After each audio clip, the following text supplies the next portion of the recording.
Hello, guys, and welcome to 5 years of Hearts of Iron. Because apparently it's been 5 years now, which sounds a bit crazy, honestly. So I'm Dan. I'm the game director for Hearts of Iron, and I have two guests with me. I'm Daniel. I'm a senior QA at Hearts of Iron. And I'm Gabriel. I'm the content design lead at Hearts of Iron. Cool. So we're gonna take you guys through I guess the last 5 years and a bit of the future. And if we have time at the end, we're gonna take some questions that I've been gathering. So let's get started. So first in the past. So Hearts of Iron 4. So the main design focus for HOI 4 was to focus on the strategic perspective with industry, equipment, and planning as like the main aspects.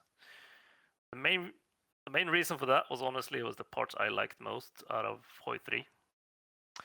And then we wanted to have focus trees to sort of help guide people who didn't know how World War II was necessarily played out in detail, but also to help the AI sort of make choices in a historical manner without railroading stuff too much.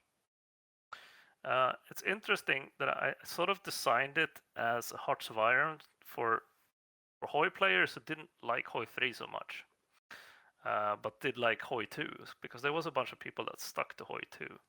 So I wanted it to be one that worked for everybody really, and to do that, I tried to pick the best bits out of both essentially, and try to sort of elevate it to another level. It was a game that focused a lot on being a good sandbox experience without breaking down too much, so that people could have their old history fantasies that never worked quite so well in the previous HOIs. Modability was going to be important. The modding community never really took off on HOI 3. A lot of them stuck around on HOI 2 instead, and I really wanted them to be to like HOI 4 and make cool content for it. Flavor and immersion is going to be super important over sort of the details of the war. By this I mean like the bigger stuff that people are more familiar with was more important than, say, accurately depicting ammunition types or something like that. And we didn't want to dumb down the game, but we wanted to shift complexity around a bit. So anything that wasn't particularly important, we tried to remove complexity from, and then to add it to important parts. So for example, since industry was so important, we added a lot of complexity to that. And we removed some complexity on some of the details, for example, with air warfare that was massively overcomplicated in HOI 3. And I think it worked out. Let's see what happened after. So you're going to be looking through all the post-launch stuff here. So the first expansion we did was Together for Victory. And this focused on a whole bunch of focus trees for the Commonwealth. And on the mechanics side, we expanded really on puppet and subject interactions. When this dropped, I think timing-wise, the community was not so ready for new focus trees, and a lot of them wanted mechanical changes. So I think I didn't write here was I got like a cold shower when I thought I had come up with an amazing new feature, which was a spearhead command for armies, because I figured, oh, it's another way to control your armies. It's going to be great. And I got flamed heavily on that actually, because people saw it as a bug fix, which it really wasn't. But so yes. That's what I remember most. Yeah, I think that's still the worst rated dev diary we ever did, right? Yeah. Oh well, I can own that. I mostly blame myself for not explaining it properly, because once it was out, nobody really thought it was a problem. But because we also fixed some of the problems people thought it was going to fix. I would like to know how many that actually uses Spearhead nowadays. It's a fair bit. I don't have the statistics on me right now, but it does get used. It's not, maybe like 20% or something like that max. Oh, really? That much? Compared to like the regular attack orders. Yeah, I mean, Wow. I barely use it. Yeah, I think it's for tanks basically, but personally I kind of micro those. So Yeah, I was gonna say that too. I'm sometimes draw them up for tank-based pushes in like one of the sides of the enemy army just to be able to spear it, but otherwise I micro it myself. yeah, I think it's interesting though because it's really hard to know what people want, and you have to plan ahead. So I mean, we kind of planned roughly what we wanted to do for this right after release, essentially. So then there was quite a lot of voices of people going like, "How come the Commonwealth aren't getting anything?" So we figured that would be a good path. So let's, unless you guys got anything to add on this one, let's move to the next one. So the next one was Death for Dishonor, which was a bit smaller. What we had feeling at the time was that we wanted to focus more on free mechanics changes for a while. We felt that there was a fair amount of bugs that sort of popped up over time, and we wanted to try and make a serious dent on it before we tackled the larger expansion.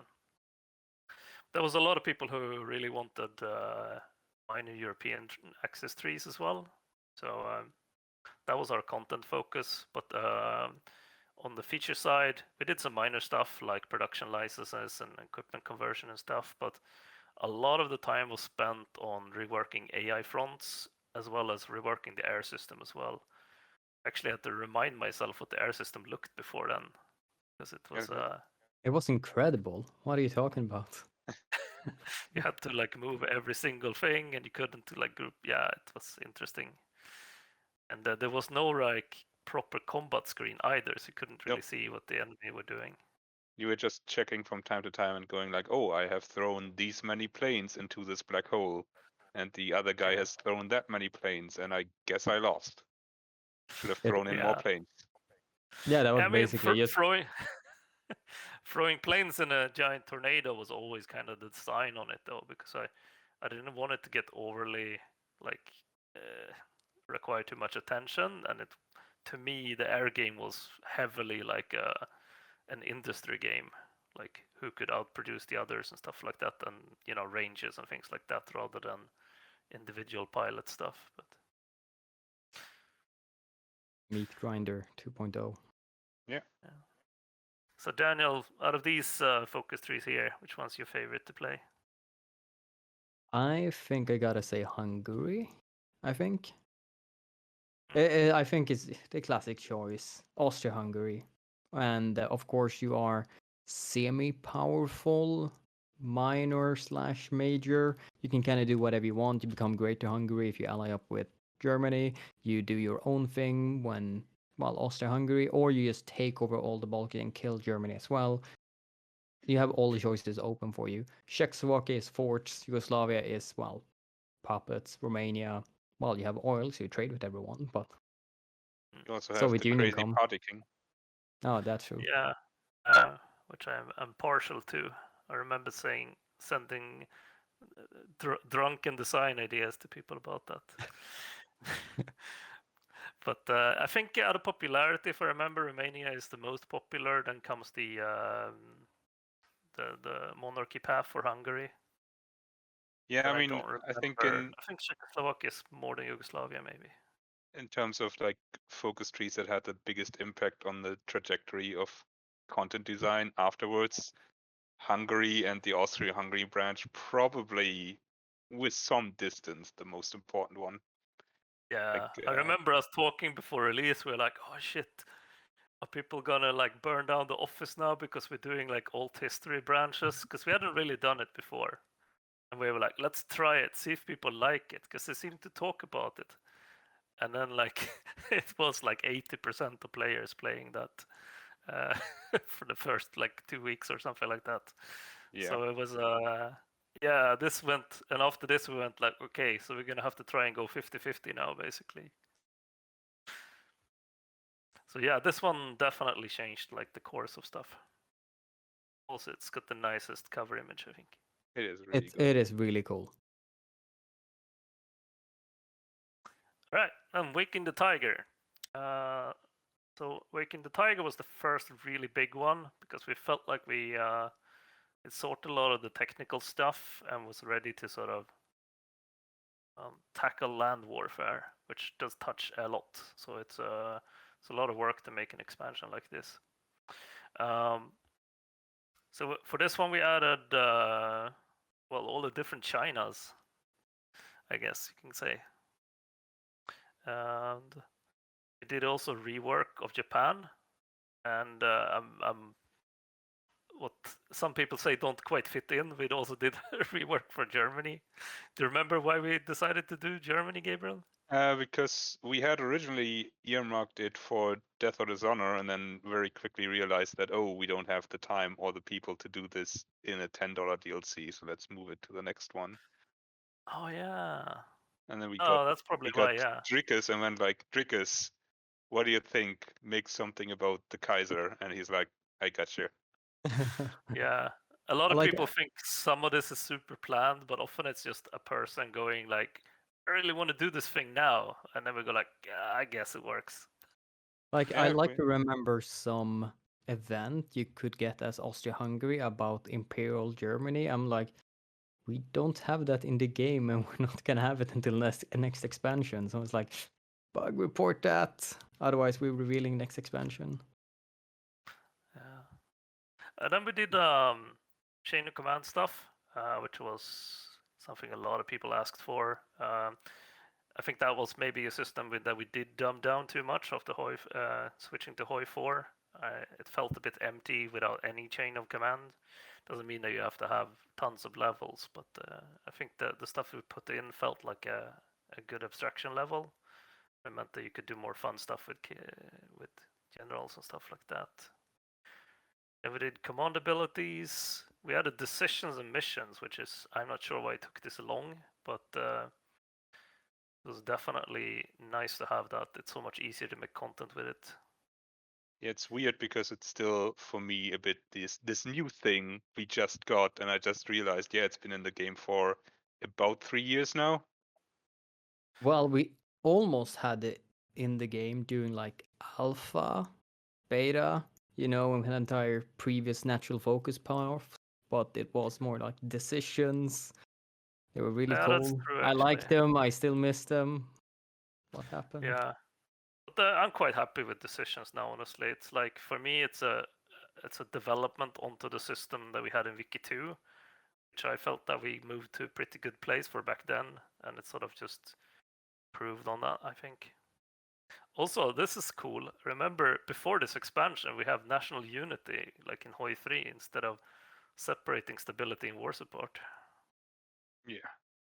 That was one of the nicer changes, actually. We You know, base it so feels much very upon it natural. right now. Yeah. Yeah. This was a very liked expansion. I think it hit all the stuff that people wanted, and also did significant improvements to AI and stuff like that. So it felt fresh to play almost everywhere as well, even outside of these areas. And being a land-focused expansion for a game that is, I wouldn't say all about land warfare, but it's the more important branch, right? Didn't say all about land warfare when the next DLC after this one is the naval DLC. Yeah, I mean, but one word can summarize this expansion from a QA perspective, at least. Border wars. Oh god. yeah, Oh, let's God. not talk about those. Well, I guess we can. It was an interesting thing. We had these elaborate limited war system planned. Yeah. That was going to work like some sort of in between wars state. That wasn't quite like the big total war stuff that we do, and it just didn't work out. And then we essentially made like a scripted system for it instead, and it became quite limiting. It's one of my bigger regrets, honestly. Yeah, I mean, you It can was see such a still the like remnants of that in like the way the Spanish Civil War works is basically, I think, what we wanted the system to look like. Yeah. And I had also designed the Japanese focus tree very much with this limited war in mind, and like kept going like, okay, when is this feature gonna come in so I can, balance the tree and stuff? And they're like, yeah, we're still working on it, give it another 2 weeks. And then eventually we're like, this is just not working. I'm like, great, cool, gonna have to rework this entire focus tree. But Yeah. that's we spent basically so how much we time on ended up with this escalate the war in China mechanic, which is close enough, I guess. And then we went like, but we need something cool. Let's do border wars. We spent so Yeah. much time on it. There were so many odd issues where you didn't get the state you fought over. You got random states that were surrounded by enemies. You didn't get units assigned to it. Oh my god, that was such a big thing. And then we like, yeah, we reduce it by 90%, and here are decisions. Yeah. Maybe we'll redo it one day. Something more like Spain, honestly. But, yeah. Overall, I think this was a really good expansion. It was a lot of work. I remember spending long nights working on AI on this. Right. Then we have manned guns. So this one shows a bit of a shift as well. So I guess we did rework Japan in the previous one. I feel like here's the one where we sort of more focused on like rethinking some of our popular majors, basically, right? So the new trees for this was Mexico, Netherlands, and we reworked America and Britain. America, I think, completely, and Britain partially, right? I mean, it's sort of once you know who made which focus tree, you can really see the style of different content designers. Because Strikus also made, like we said, the Germany rework by basically adding another branch to it, and he did the Britain rework by essentially adding a couple more branches to it.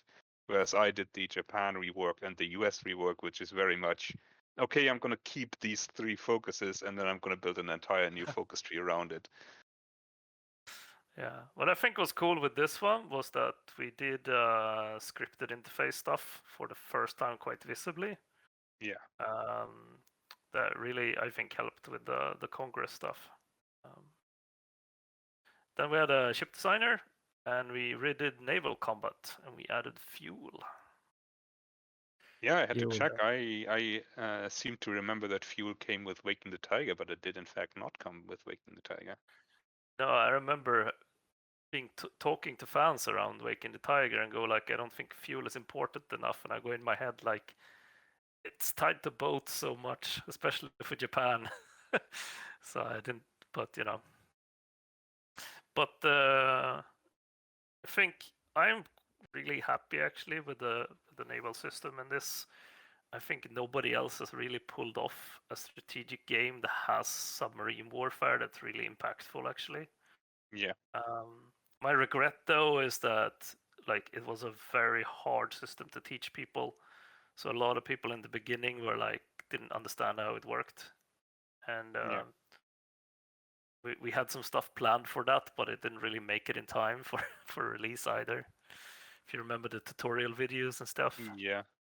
I mean, it's also you have the ship designer, so you changing 2 core systems side by side, and they interact a lot. Like you need to know what you're putting on your ships to do something in the naval combat system. But if you don't fully understand the naval combat system, you don't really know what you should be putting on your ships.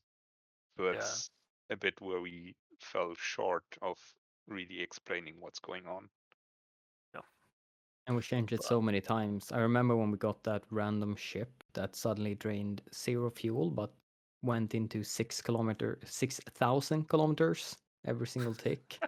It was a beautiful thing. It was like, what the hell does it go on? I think that was a case where our game designer, we had a bug in the development version where if you changed stuff in the database while the game was running, it would reload and add the stats. and he was balancing, or was thinking he was balancing, I think it was engine power. And so he kept changing the values, and the values kept getting added up, and you ended up with the submarine that went supersonic. Nice. Good Yeah, times. it was pretty good at escaping. We also from had the being- boats from that went being- on land. I defended Stockholm, I remember once, with a battleship, and it crashed the games shortly after that because units didn't know how to handle a battleship in land combat.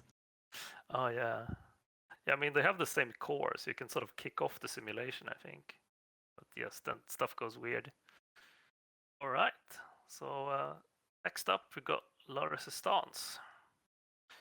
And for this one we wanted to try something a bit different. We wanted to focus on like one core aspect pretty heavily, and it wasn't like a revamp of an existing system like the previous expansions, but it was a new system, which was espionage and the intelligence agencies. Of course, we did revamp resistance and compliance as well to make occupation, especially long term, more interesting.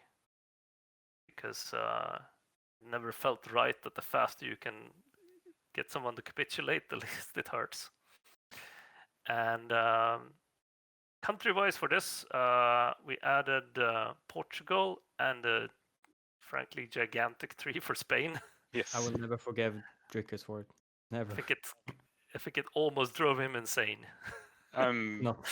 Knowing him, I think it pushed him the rest of the way there. Yes. Yeah, and then we did France as well, which also had a separate Vichy tree actually. So it's Yeah. almost like Vichy and Free France France. as well. And let Free me just France. ask a question for everyone watching this. If you didn't pick Napoleon as first path when you played France, you are lying. Yeah, It was such a. In the design document, it says, "This is an Easter egg path with 3 pretenders to the throne. It's going to be low prio. I'm not going to spend a lot of time on it." And then I look at the data coming in after the release, and of course, it's like 60% of people playing that path. Yeah. Oh yeah, we redid Intel as well. That was something I've been wanting to do for a long time. Make Intel more of a concrete thing. I feel like Stellaris has done a similar thing now in their new expansion as well.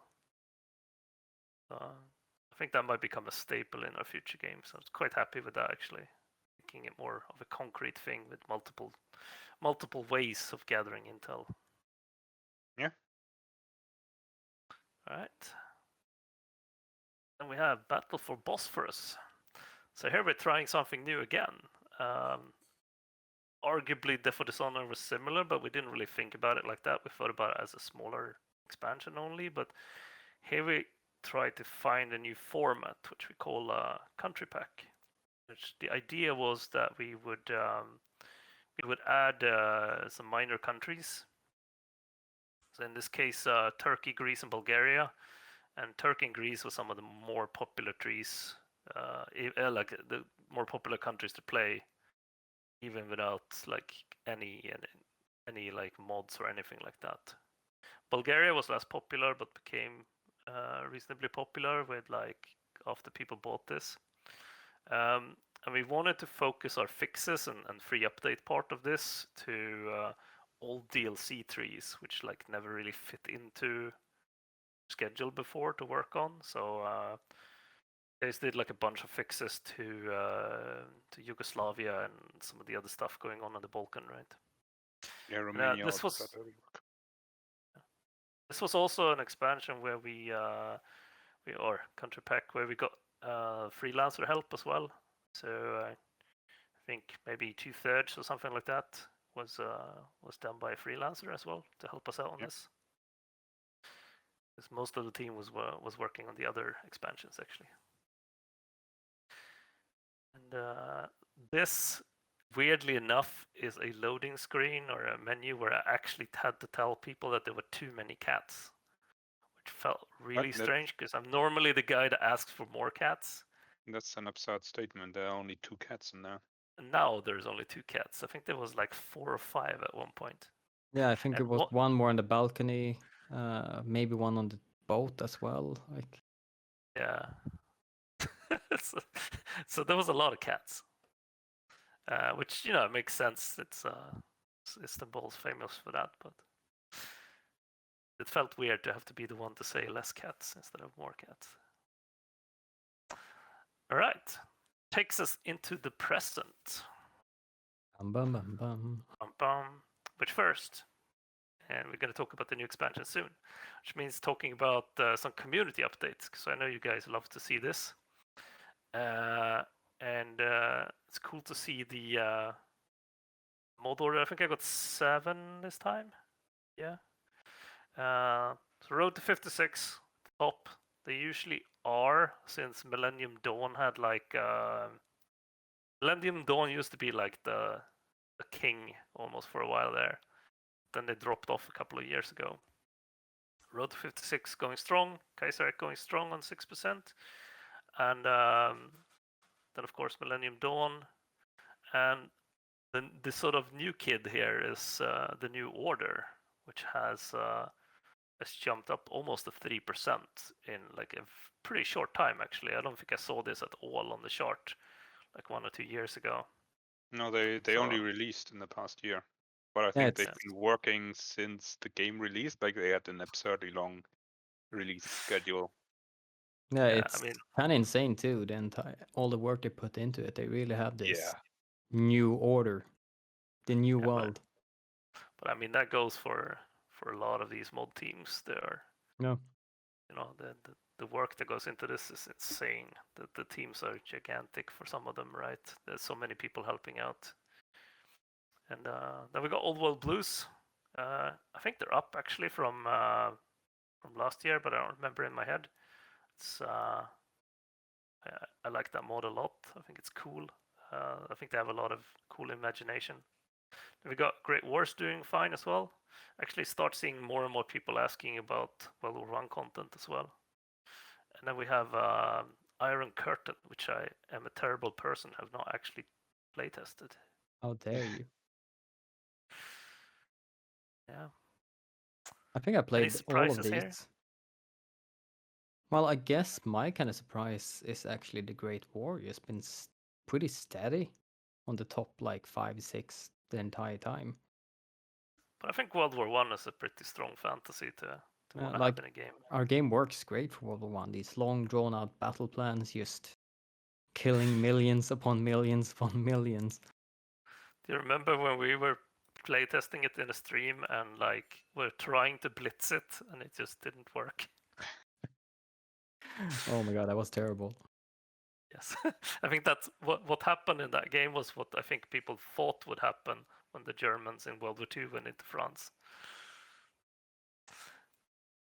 All right, more graphs. So this is showing active monthly users actually going up constantly, which is pretty crazy. Not a lot of games have something like this, even MMOs, I would say. And the peak this year was 899, which was Bosphorus release, I think. So close to that million. Come on, we need more players. One more DLC and we got it. Yep. I'll die happy when that happens. And then it'll be much harder to say that we're not mainstream anymore, but I don't think it can be mainstream with a game like Hoi, then there's something wrong with the world. I mean, we got the New York Times, said that it's a good game to play during lockdown, and I think that's pretty mainstream. That is true. It's true. It's a small publication in the US. I'm not sure if people have heard of it. I not. All right. Here's another fun trend actually, which is people playing minors versus playing majors. And you can see in the beginning, pretty much everybody played majors. And then it started shifting over time. And they start shrinking more and more towards 50% each, basically. I highlighted Battle for Bosphorus here because it was a fun spike where like everybody played the new countries for a month, basically. So you can see some of these other spikes are probably when we released like a larger major or something. You can't exactly... I don't have years on this graph, so I don't remember exactly what each thing is, but I figured it was a cool thing to see the sort of impact of releasing new countries, because a lot of countries, like say Bulgaria, are not very playable without the focus tree, right? They need something to make them function. Like you can look at Poland, for example, it's another country that kind of needs a focus tree to function, right? So, and now it's time for talking about No Step Back. So we had a mission statement for No Step Back, which was focus on the Soviets, the Eastern Front, and refreshing land warfare, which is pretty tall order. To say the least. Yeah. Yeah. Each one of them is like just terrifying. Like rework focus tree for Soviet Union. It's like, oh my god, the Eastern Front, holy shit. Refresh land warfare. Yeah, so much stuff with balance. So we've taken some extra time on this expansion really to make sure it turns out well. And I'm gonna go over some of the features, not all of them. Supply 2.0. So as you can see in the screenshot, it's this is actually the supply map mode for Japan. And what you can see color-wise here is that it's sort of projecting how good the supply flow outwards is. And the red areas indicate areas of supply problems. This is actually from a bug report, but so normally I'm not out of supply in this case here everywhere, but I figured it was nice because it showed some red as well. The way the system works is that it's centered around supply hubs that project supply. And these are connected by railways or rivers back to the capital. So it's a bottleneck system similar to the old one, but there's sort of costs and specific points in it that you have to deal with basically. So to sort of improve your capacity here, you have to produce trains. You can use trucks as well, and of course you have to have convoys when there's this naval routes. And we sort of had two main goals for this. We wanted supply to be fun and interactive, something you actually planned out ahead of time rather than something that happened to you, which in the old game it was more of a, oh no, I have a supply problem, what do I do?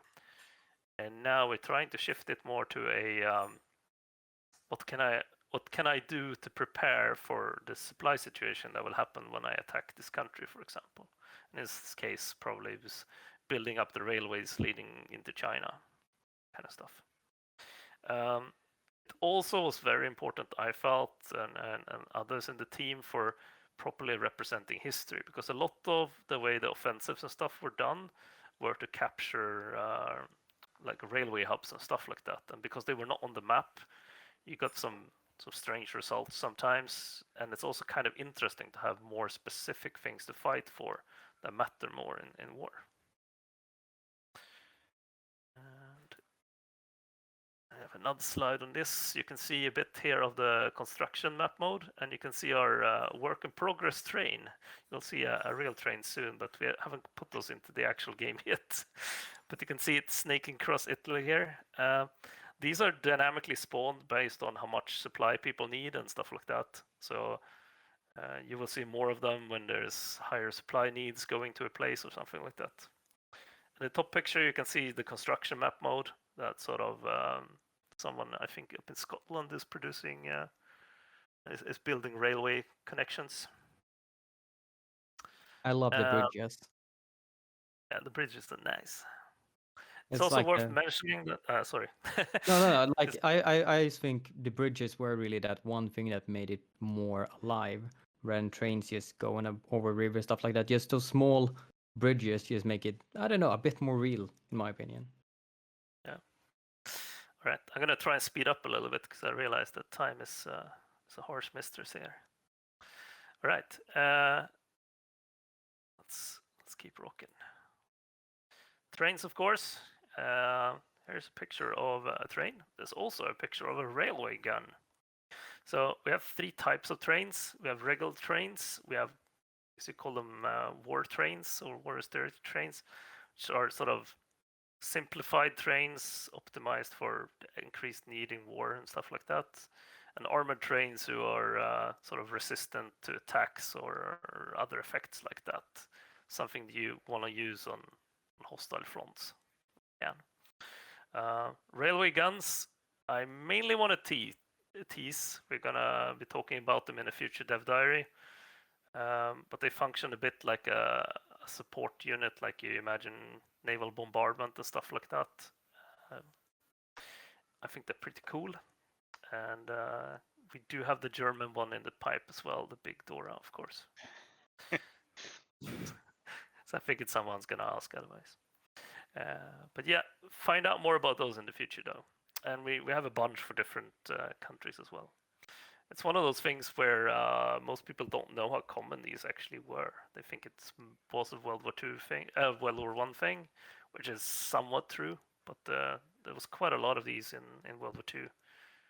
And I think the actual Russian summary of it was that they wanted to keep developing them until they got the actual like missiles working better actually. Yeah, I'm pretty sure they maintained those after the war, even like into the Cold War. Yeah. The big problems was because the Navy had control of the ammunition, because it was a lot of naval guns. There was a lot of politics involved with running these. Oh my. Oops, I skipped 2. Tank designer. All right. Do you want to give a pitch, Gabriel? This is your baby. Yeah, it is my baby, and I mean we wanted to sort of expand on what we did with the ship designer, make you care more about your tanks, and since tanks are a lot easier to get into the field, you actually see the results. I think one thing holding back the ship designer a bit is this. Okay, I made a new battleship. Now it's going to take 3 years to actually see it in action. Don't have that problem with tanks. But yeah, basically you have to make a trade-off between reliability, protection, firepower, mobility, and cost. So having a really good tank is very expensive, but you can get cheaper tanks that are less good in one or several areas. And I also wanted to make like the weird meme tanks possible, and our QA Victor has certainly had a lot of fun with that. Oh, not only him, not only him. We all had some nice, like we had our own little make your favorite tank day almost, where everyone posted their ones. They were Yeah, a lot I've of soft seen. attack. Yeah, I've seen And then we them. fixed them. Yeah, no, I had to make a balance pass and get the soft attack values down a It's bit. like I loved my Great War tank that had 400 armor, so nothing could pierce it. Yeah, I'm pretty sure it couldn't move and it had 0 reliability, but sure, It had 1 kilometer an hour.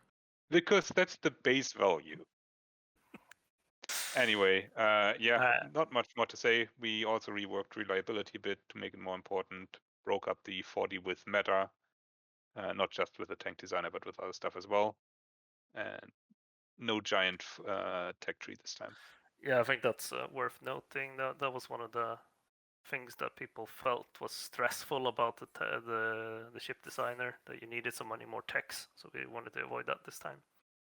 Although some of the other stuff actually gives you more tech slots now as well, which we will get to later. All right, I'm gonna go pretty fast on these because of time. So we have revamping Poland, the more extended historical and ahistorical branches, and adding more of a proper government and exile branch as well. These are out in dev diaries as well if you want to dig into the details. Yep. Then we have Baltic states, which is Estonia, Latvia, and Lithuania, which are right there on the eastern front, right? And these are similar to the Chinese warlords in that they share part of their trees, but they all also have individual stuff.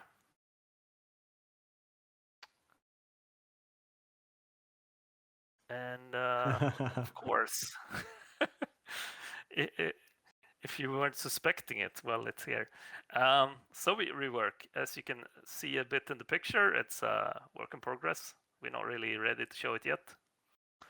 It's either that or Karl Marx is looking extremely happy up there on the right. I'm not sure. I'm pretty sure that's a placeholder art. That's I don't know. that's He shaved his the beard off.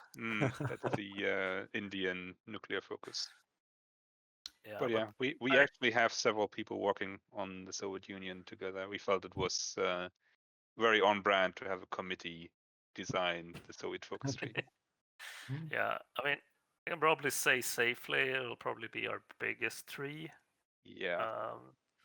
And it's a really important tree as well, right? Because there's a lot going on there, honestly. It's not just Stalin, right? And we wanted to make sure that we also represented their important role in the war properly. It's something that often gets lost in like Western films and stuff like that, Yeah.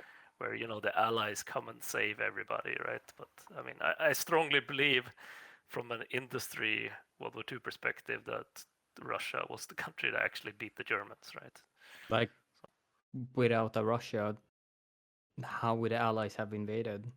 Like, they were the best distraction ever. I mean, 80% of the Wehrmacht was in the east. So Yeah. all Exactly. those super hard battles that were fought in Normandy was like a tiny fraction of what was going on in Eastern Europe. But yeah, keep tuned for Dev Diaries on that in the future, and I'm sure you will keep asking every week, but we want to show it when it's more complete. All right. Here's a smaller thing I wanted to bring up. People have noticed weird hat icons in the top bar a little bit on our screenshot leaks. So one thing that we're doing that I said was going to free up you some more research spots and stuff like that is that doctrines now have a different system when you buy them with experience instead. Or in fact, we've reworked experience generation quite a lot. It's one of those things that scares Daniel as a QA person. And we wanted to shift it away from being so combat dependent, because there was a huge gap between new players and people who knew how to exploit the XP generation system in combat. And it never felt very right that you had to play like badly to get more XP and stuff like that. So we're hoping that this is going to fix that. We're not really ready to show the rest of the system yet, so you're gonna have to be patient on that. But there is some other cool systems that are built around this as well, which is why I'm just showing you this lame pop-up instead of the whole new screen. God, I know so many people now who are like waving their fists, like, "How dare you!" Yeah, I mean, I feel like I'm revealing quite a lot already. Well. Also, if you haven't noticed, the XP icon is green now. We're actually I was color actually gonna coding ask them to that. make it easier. I hadn't noticed it was green. Shit. Yeah. All right, and there's of course more features than this, right? But we just want to make sure that's clear, because it's one of those people go like, oh, but this is only 3 things, but like there's a whole bunch more stuff, and we will be showing that off in Dev Diaries until release, basically. And now the future. So this is a summary of stuff, and I think everybody knows we will be reworking Italy probably in the future. Not in this DLC, but in the future. Not in this DLC, obviously, no. It doesn't make sense to do that in a Eastern Front. I mean, I know they were on the Eastern Front, but they're really Mediterranean thing, and I think the focus should be around that area. There's also a question, when you do something as big as Soviet Union, don't want to half-ass Italy, right? Italy is one of the more played countries, and it's something that I think it deserves to have a DLC built around it, honestly. Like, haven't we discussed this so many times that it's important enough we can't just squeeze it in some other expansion, and we want to give it the proper rework so you can do all your power fantasies, Roman Empire or whatever you have. So it needs that honor. So overall, though, strategy-wise in the future, we're starting to feel like there's quite a lot of mechanics and stuff in Hearts of Iron, and we feel that long term we want to shift towards making smaller DLCs like country packs with more free updates and patches instead of gigantic expansions. So I think that's a likely path. Of course, you never know what's going to happen, right? But that's sort of how we're thinking about it. Rather than try to like cram in more features that are just going to make stuff harder to play with. We definitely want to work on thematic country packs as well. And this is something that I think a lot of the community doesn't really understand how we think about. So I wanted to talk about it a bit, because we don't just sort countries, but by how many people play them, for example. Because then a lot of the countries that are now quite popular would not have a lot of players, because without focus trees, they're not so playable, right? And so we try and look. We do look for like some of the more popular countries, of course. Like when we did Battle for Bosphorus, we were like, Turkey is so popular, we gotta give them something, right?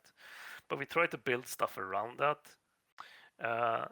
So I think Scandinavia, Middle East, and South America are probably our more likely ones to target, I would say. I don't know about the order, but in fact, it's something we argue about quite a lot. Usually depending on where you're from. And like when you make them thematically target a certain area like this, you can make a lot nicer content. Like, for example, there's a lot of people wondering about if Finland's going to be in the No Step Back expansion, and we did think about that. But the problem of doing that was that then we couldn't really fit the Baltics, because they won't necessarily fit into something else, and they have like it's such an important country as well, being like, you know, a decent size participant in the war, that we didn't want to half-ass them. We felt like to do that properly, we might need to do stuff with mechanics, even like for guerrilla warfare or something. And we already had so much land warfare stuff going on. And I personally also feel like the more interesting Scandinavia content comes from banding together, instead of being yellow cowards like the Swedes were, and didn't help Finland properly, actually doing that and stuff like that. So I think it's important to understand a little bit how we plan those out, basically, right? Because we do try and find interesting synergies so that the pack itself is good, rather than looking at just one specific country. But it's all there. We have a very long roadmap of lots of cool ideas still. So look forward to the future. I also wanted to bring up some major pain point stuff here that gets highlighted. We're aware that the peace conference system is not the greatest. I think it's starting to bubble up as top of our list now after supply and stuff like that we want to be taking a look at as well. Just so you guys are aware, sort of, that you listen to this kind of stuff and think about it. And the reason it's not really been prioritized before is because most people don't really run into it more than once or twice, right? So it's while annoying, it's not always that high impact. Long term, we also want to improve the tutorial, because learning the game is quite difficult, and there's more and more stuff to learn in it as well.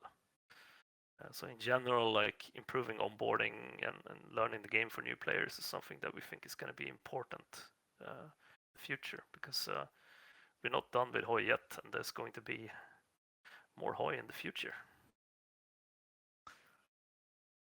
And then we have some questions, if we have some time. So I will pick out a couple. And let's see here. So I posted on Twitter about this. Here's a question. So maybe for you, Gabriel. Have you ever thought about doing World War I content? I mean, I have definitely thought about it. I think it would be way too big of a task to do in a DLC or anything. Like, you would have to essentially make an entirely separate scenario. And then you can't have a grand campaign, because no one can be expected to make a focus tree that lasts, like, what, 30 years? Like, that would just the be middle insanity. years there are real troublesome. Yeah. I think the game itself could definitely be a World War I, simulator.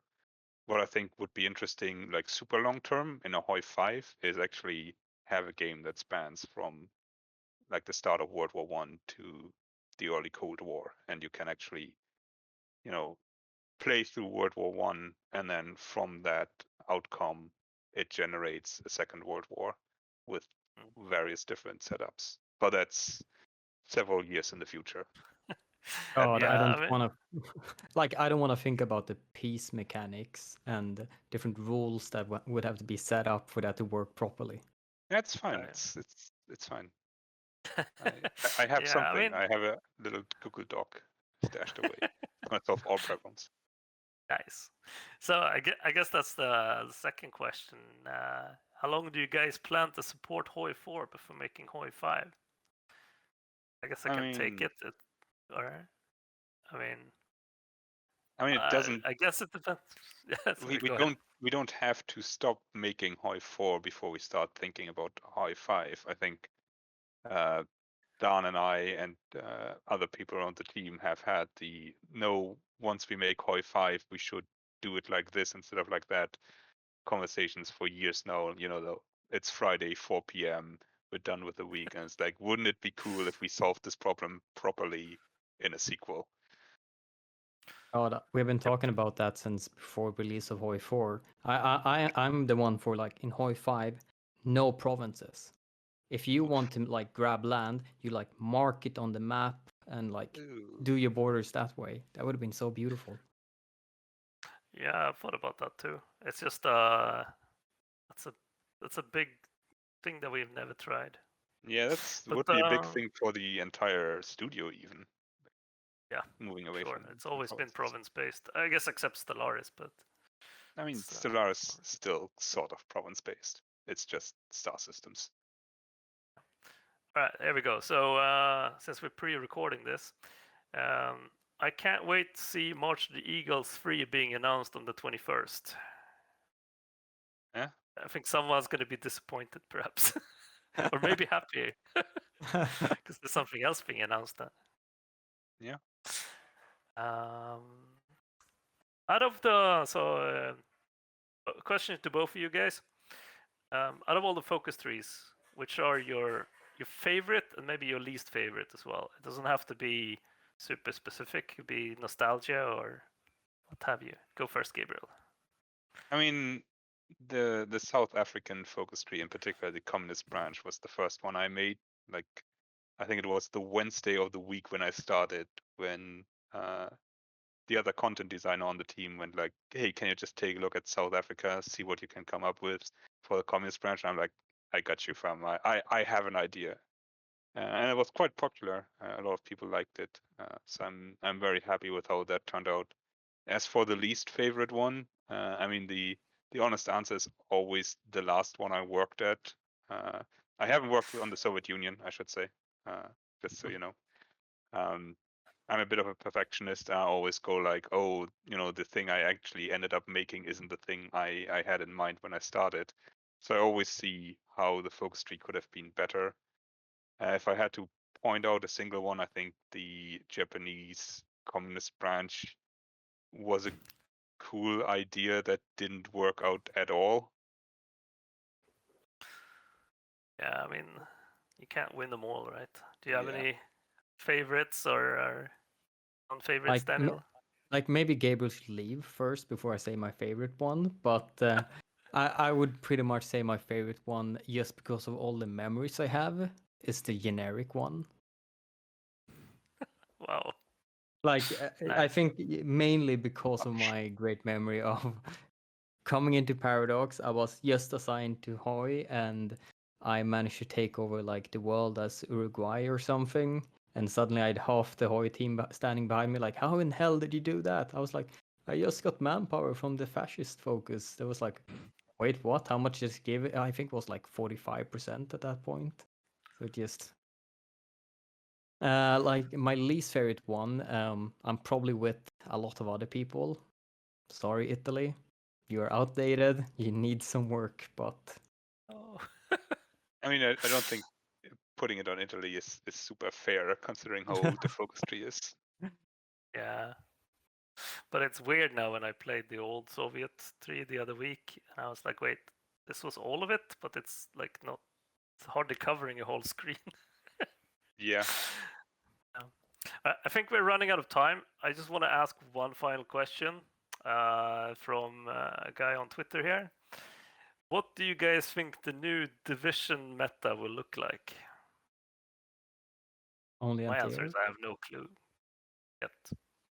I can tell you what division meta I'm worried about. What I'm worried about is that we end up with like heavy tanks, max armor, no engine, heavy machine gun as main armament, and then 40 width or 45 width or whatever they end up being. And you And I'm- slow I feel push. I feel like we down nerfed those a couple of times now, and Victor's Yeah. made them. We have, but that's not gonna stop me from worrying. I love my 25 width. The one, but I've been kept going that even now doing the 40 width, so I don't know. 25 width, let's go. Yeah, I think the importance of width varies a lot between different players. Honestly, I think how important they think it is. But I think we're out of time, so that will have to be the last question. No leaks. Whoa. Sadly, no. I mean, maybe some leaks, but who knows? I leaked the expansion name actually on Twitter the day before recording this, but nobody spotted it, which I thought was funny. So you can you can feel bad about that when this drops and it's too late. All right, this was fun to reminiscence about old stuff, and I guess we'll call it quits there. And I hope you guys enjoyed it. And we also have a panel later, I think, on the Sunday for some more direct Q&A on Discord as well. So maybe I'll see some of you viewers there as well. See you, everyone. Hey Yeah. guys.